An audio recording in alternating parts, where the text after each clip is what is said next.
Хомус Христофорова, маленький, с накладкой. Это один из трех варганов Христофорова, который он делает с наложением накладки на кольцо. Обычно на нем есть какое-то изображение, чаще всего это герб Республики Якутия. Инструмент кованый, вот вы его можете посмотреть со всех сторон. Мастер уже многие годы занимается изготовлением инструментов, поэтому с точки зрения варганостроения они сделаны очень хорошо. Чаще всего он их настраивает на ноту, но иногда эта нота может отличаться. То есть это надо проверять еще по тюнеру, насколько настроены эти инструменты.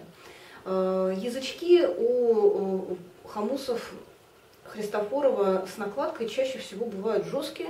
Это создает определенный характер звука, то есть у них хорошо получается делать различные горловые модуляции, создавать такие характерные толчки, но при этом у этих хомусов отсутствуют рычания и такие фоновые призвуки, которые обычно бывают у якутских инструментов.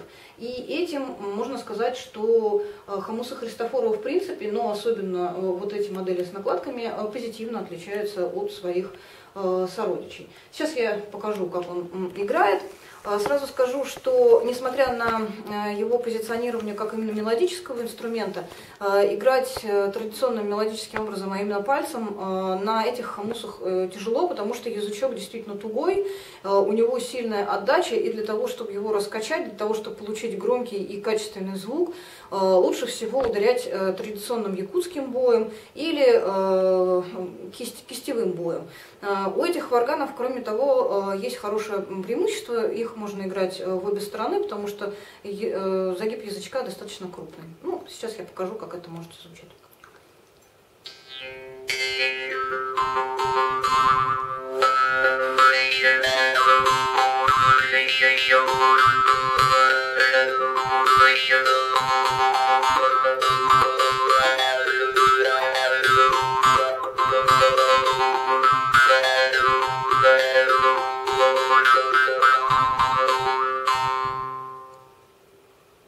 Ну, еще достаточно о них сказать, что они продаются в таких открытых футлярах, то есть инструмент у вас не потеряется, всегда будет защищен вот таким вот образом и затягивается здесь шнурком. Его можно носить на шее.